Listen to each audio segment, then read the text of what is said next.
to the Point of Impact podcast with Rick McDaniel. Thanks for joining us today. Get ready to be inspired and motivated to live a high-impact life. Now, here's Rick. Welcome to the Point of Impact podcast. I'm Rick McDaniel.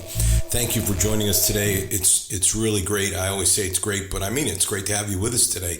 You've got things you can do with your time, and taking half an hour to listen to this podcast is appreciated by me and all those who are part of putting this together. So thanks for being a part of it and joining with us today. Threw a curveball at you because we're in this series of episodes on comebacks.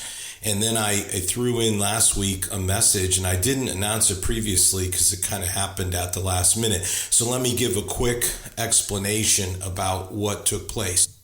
I had done a message at the church that I founded and pastored for 27 years called I Believe It, and there was a really huge response to it. And as we looked at ways for it to get out there so other people could hear it, the Pray people were talking to us about using it. But in the end, that timeline probably wasn't fast enough. And so we decided to use the podcast as a way of getting the message out the quickest way. Audio version, the video version wasn't really up to snuff, so we couldn't put it on YouTube. So that's what happened. And I would strongly encourage you to listen to it, because with everything that's going on, inflation and gas prices and shortages of different things and mortgage rates and crime, and we just had an election and didn't unite us. It just further revealed divisions. There's so many things that are causing people to be anxious and fearful, and you really need to have some belief. And so I Believe It is my response to all these things that are happening, and what you can do that will really help you in a significant way. And I would just really encourage you to listen to that. So I Believe It, which is the episode that came out before this one, just the week before. I hope that it will help you and be a great source of encouragement to you, and a source really of comfort as you understand what you can do in a world that maybe you don't think that you can do things, but in fact you can, to make your life simpler and better. I also want to say that as we enter in now, to the holiday season, next week is Thanksgiving, and then we're on to Christmas, and you're thinking about Christmas gifts and what you could get for somebody. I just want to encourage you that my book, This Is Living, is a great book to give someone. It's $18 or less than that, because Amazon will run sales periodically, that you can pick up the book, and it's a very inexpensive, under $20 gift. Beautiful hardcover book, color inside, 100 devotions or readings, meditations, whatever you want to call them. So even someone who's not a big reader, it's not a book that you read in that way. It's just a book you read 3 minutes at a time. So anybody can read for 3 minutes, and they start their day with a simple little 3-minute reading, and they do that for 100 days, and they've read the book, but they didn't do it all at once. And for those who are readers and want encouragement, inspiration, this is it. For those of you that really want to get your mind right, and you want, you're, again, fearful, bad attitude, negativity, whatever it is, this is the book that can help with all of that. It would be a great gift to give to anyone in your family, your friends, coworkers, people that you think could use a little boost or want a morning routine, that includes something like this. Just, it literally will take you like 3 minutes to read each day, and there's 100 of them. So This Is Living, daily inspiration to live your faith, and you can get it on Amazon, and I would encourage you to do that. I think it would make a great Christmas gift. All right, let's jump in. Today, we're going to talk about a health comeback. One of the greatest setbacks you can have in life is a health setback. You can get injured. You can get sick. You can be diagnosed with a disease. You can have a lengthy illness. I mean, these things will put you in a setback position. There's times when nothing you did caused a health problem, or nothing you could have done would have avoided or prevented this setback. My mother lived a very full and healthy life and got cancer not once, but twice. And the second time was pancreatic cancer. And it took her life. My youngest son was a college football star, never got seriously injured playing football, and then tore his ACL in a basketball game. So, these things happen. I've had terrible bouts with both gallstones and kidney stones, neither of which I could have done anything to prevent, although I will say I take 2 tablespoons of lemon juice every single day ever since I had the kidney stones, and I've never had another one. So that is good news. So these things can happen. On the other hand, the Center for Disease Control tells us that over the last 50 years, the average American woman has gone from 136 to 166 pounds, and the average man has gone from 165 pounds to 195 pounds. And that's an incredible increase, a 30-pound increase for both men and women. Extra weight is the cause of many, many health problems. And that is an absolute fact. Now, I have to tell you, I read something recently that just really, really shocked me. This is a column with Dr. Roach in which someone was asking them about weight loss and all this stuff. And he said, I try to base my recommendations on evidence when possible. Let me just back up and say that I don't want to read the whole question, but I'm still curious about the actual health effects of not losing weight, or why you said it wasn't necessary to lose weight. Okay, so that's the background to this. He says, well, I try to base my recommendations on evidence. That's a good idea, Dr. Roach. And the evidence is pretty strong that being overweight does not increase a person's overall risk of death. While this area remains controversial, you think the most recent data suggests that BMI in the overweight range is not a significant harm, and some studies may have an improved mortality rate compared with those who are in the normal range. All right, under BMI, puts in parentheses, the body mass index is flawed but widely used way of adjusting weight for a person's height.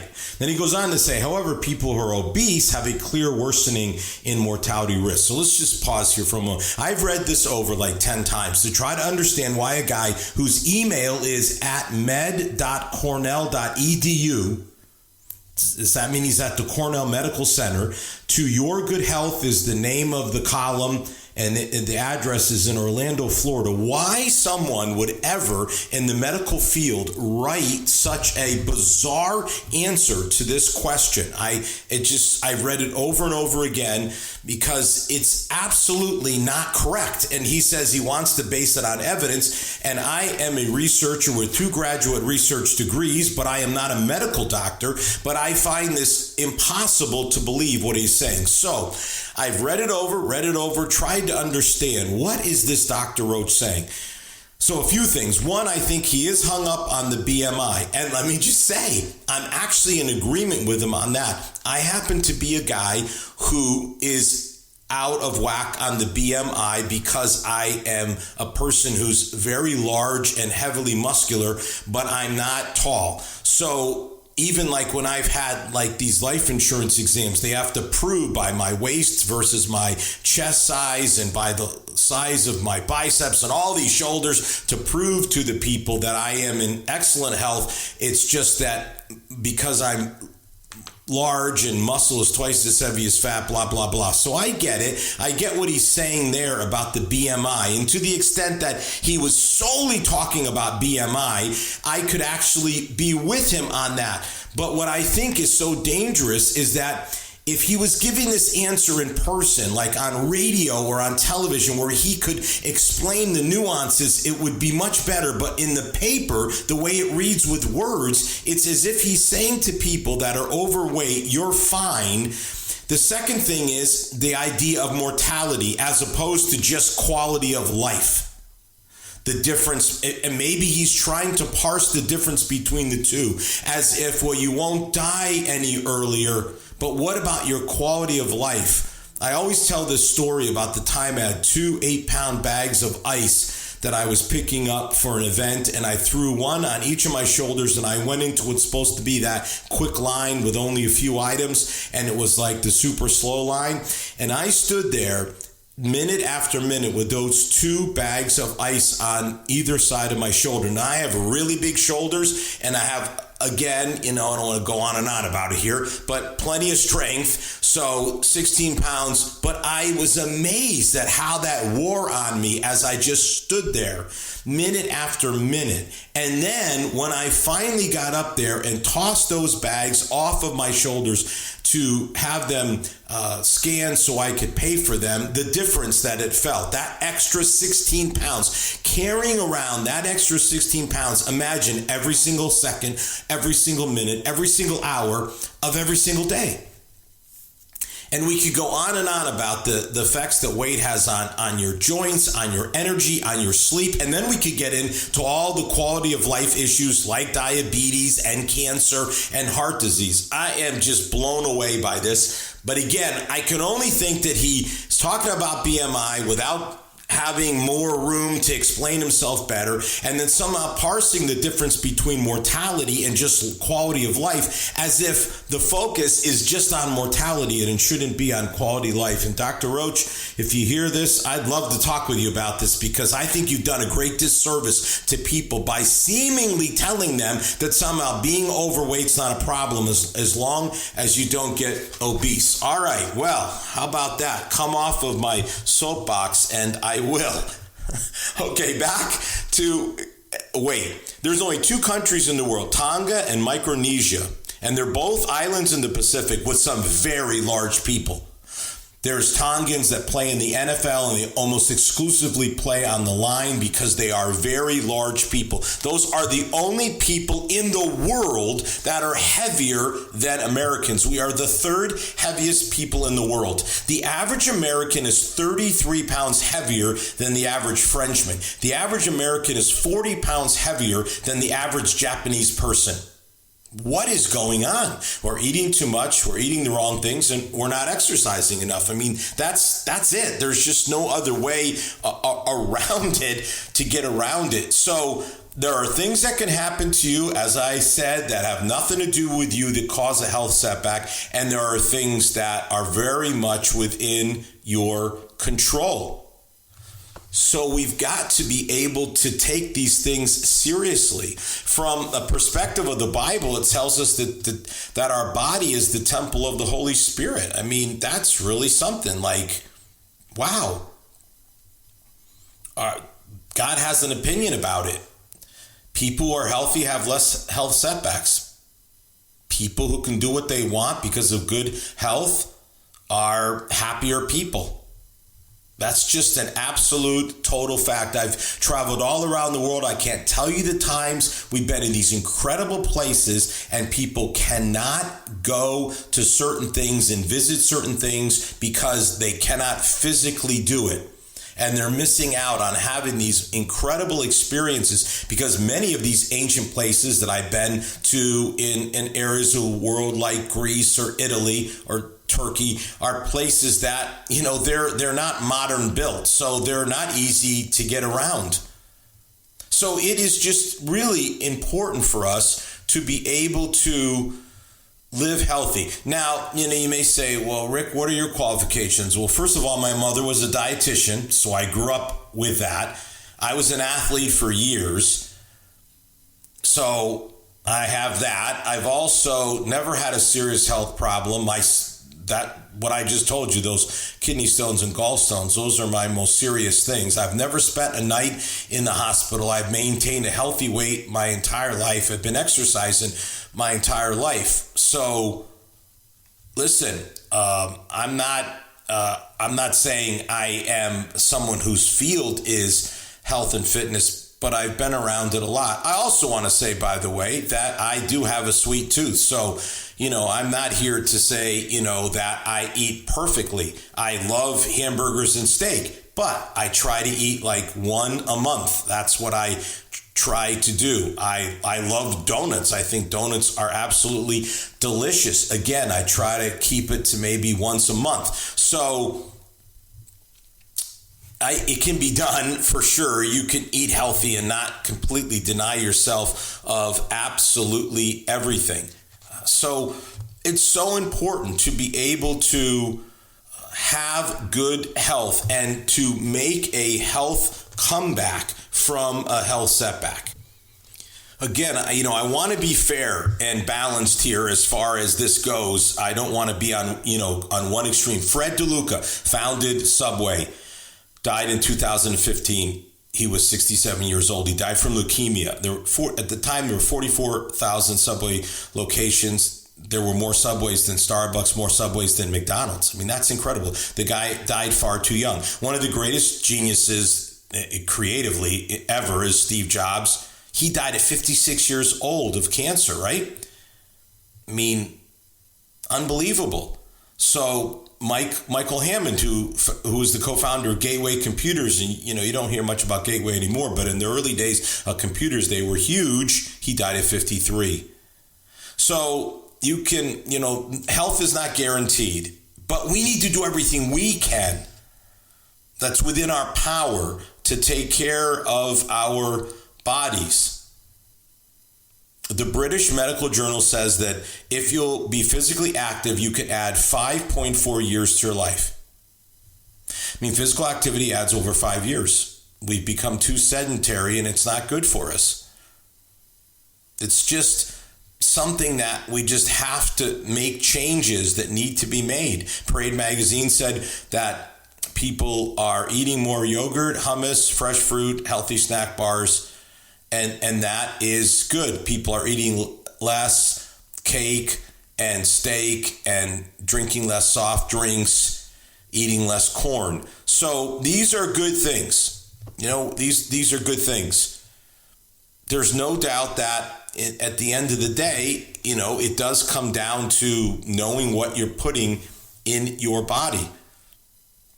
I'll never forget, years ago, I was out in San Francisco, and back then, in California, they had passed a law requiring calorie counts. That wasn't the case where I lived in Virginia, or frankly, other places that I would visit in America. That just wasn't the case. But it was the case in California. Now, that's changed to where that happens a lot more. But back then, so I'm at a cheesecake factory. And there are all of the calorie counts for every single item. There was a slice of cheesecake that I liked was 1,300 calories just for a slice of cheesecake. I mean, holy smokes. So it's helpful to go to these places and look. I do it. I just look, and I'm like, you know what? I'm not going to, it's just, I may want that, but that's just too many calories to take in. It's just going to put me over the limit for the day. Now, it's interesting, in that Parade article I was talking about earlier, they showed how calorie counts on menus have a bigger impact on women than men. 42% of women said knowing a calorie count would make them order a healthier meal. Only 29% of men said the same thing. So, here's another example a million of why men and women are so different. And men are from Mars, women are from Venus, and that will never change. And the divergence, my goodness, I always tell this one, a single woman changes the sheets on her bed every 2.5 weeks. A single guy changes the sheets on his bed every 3 months. I mean, that's only 4 times a year for a single guy. It's amazing. So women care more. Well, if you're a man, you need to care more about those calorie counts. Take responsibility for your health. You've got to take personal responsibility. If you're going to have a health comeback, you must take responsibility for your physical well-being. Cooper Institute in Dallas did a study and showed people who quit smoking by age 40 gained nearly 10 years of their life over those who didn't.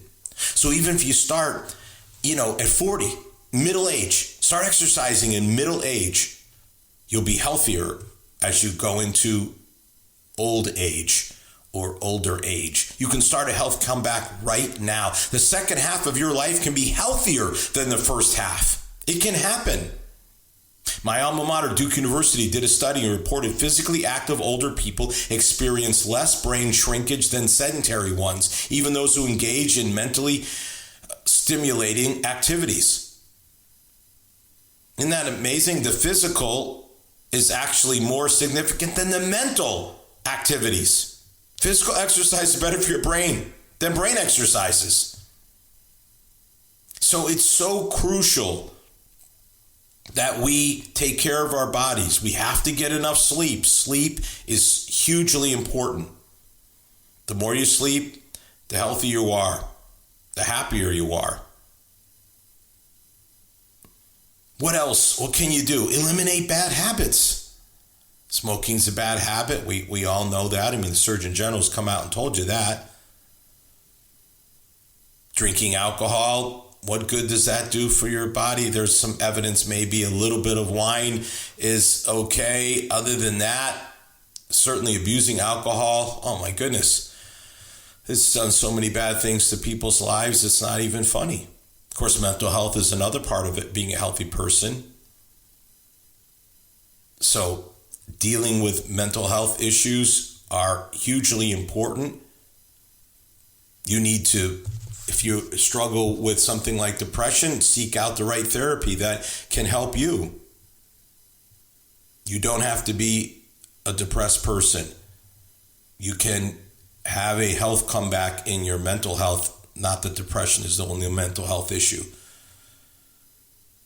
In the end, one of the most significant issues about a health comeback has to do with what they call visceral fat, which is excess belly fat. It nearly doubles a person's risk of premature death. Dr. Roach, you know this. This is again why I cannot believe that somebody would say, that visceral fat doubles the risk of heart disease, hypertension, stroke, and cancer.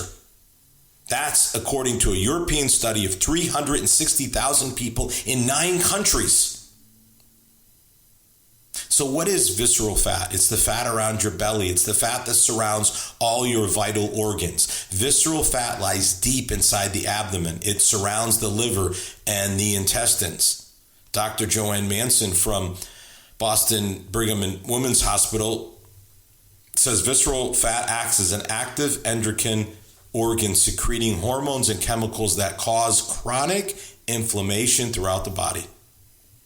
It interferes with cell communication and drains into the liver. It affects liver metabolism and insulin resistance. This is it. This is how you end up with diabetes. There it is. The inflammation issue is huge. The less inflammation in your body, the healthier you will be. That is just an absolute fact. Visceral fat surrounds your major organs, secretes out the wrong kind of hormones, and makes you sick instead of well. This isn't about having a six-pack. This is about not having the kind of fat in excess in your body. So they say that a man's waist should never be more than 40 inches and a woman's waist should never be more than 34 inches. Anything larger and there's going to be visceral fat harming your body. So that's simple. I mean, that's just simple as it could be. What do you need to do? Measure your belly. See what it tells you. The number one way to get rid of visceral fat is aerobic exercise.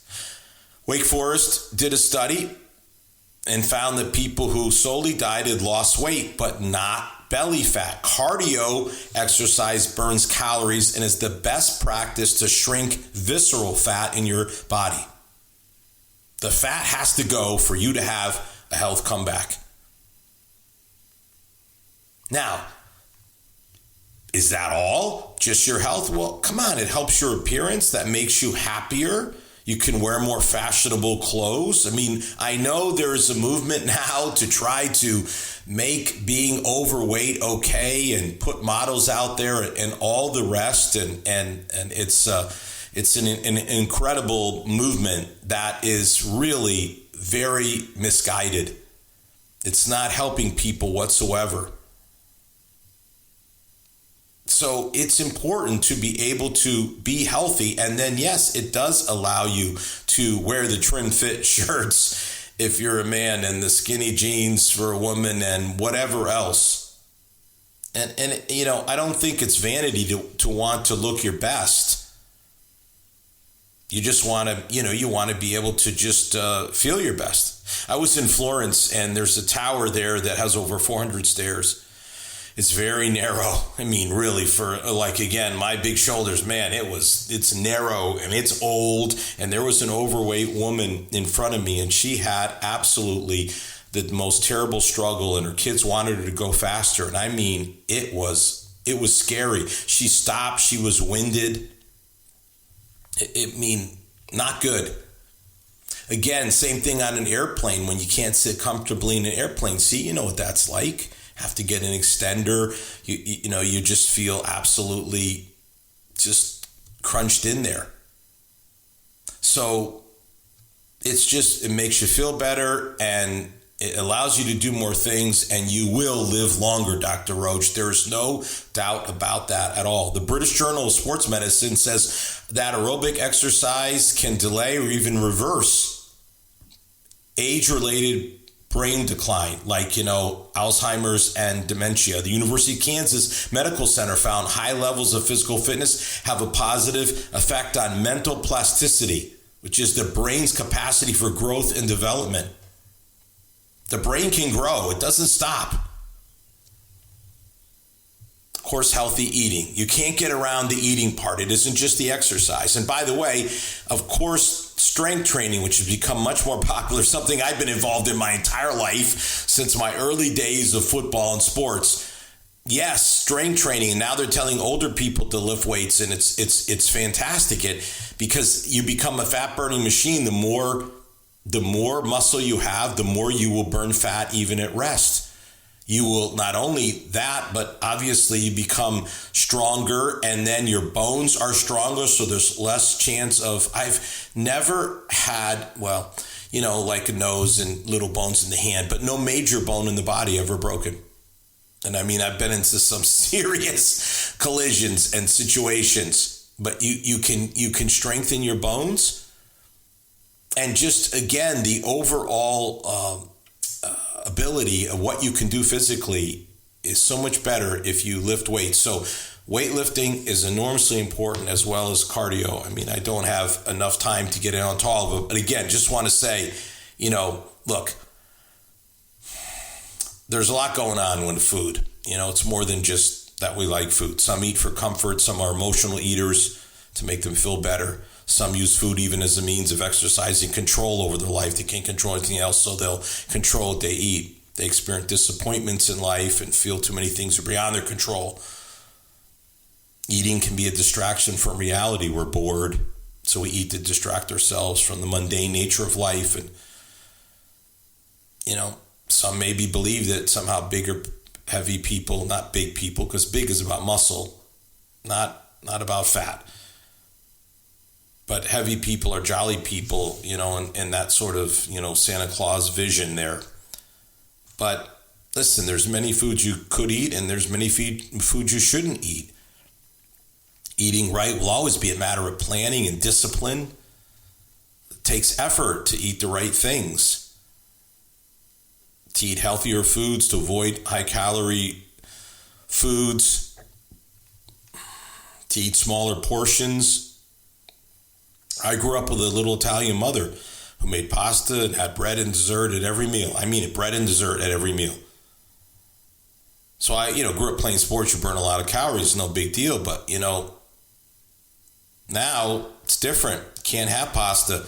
I can't even believe how little pasta I eat now in my life, considering how much I ate in the early days of my life. And again, as I've gotten older, I have to change that as well. We've got to do it, friends. If you're going to have a health comeback, you got to make some goals. Say, I'm going to have a health comeback. I'm going to make progress toward my goals. I'm going to get healthier. I'm going to live longer. My brain's going to work better. And the goals are a means to the end, to help us where we want to get to. Nothing can have power over you unless you let it. Honor your body, honor God with your body. How about today becomes the first day of your health comeback, so that you can be as healthy and live as active a life as possible and live as long as possible. Launch that health setback today. Have a great week. You've been listening to the Point of Impact podcast with Rick McDaniel. Thanks for tuning in, and we look forward to you joining us for our next episode.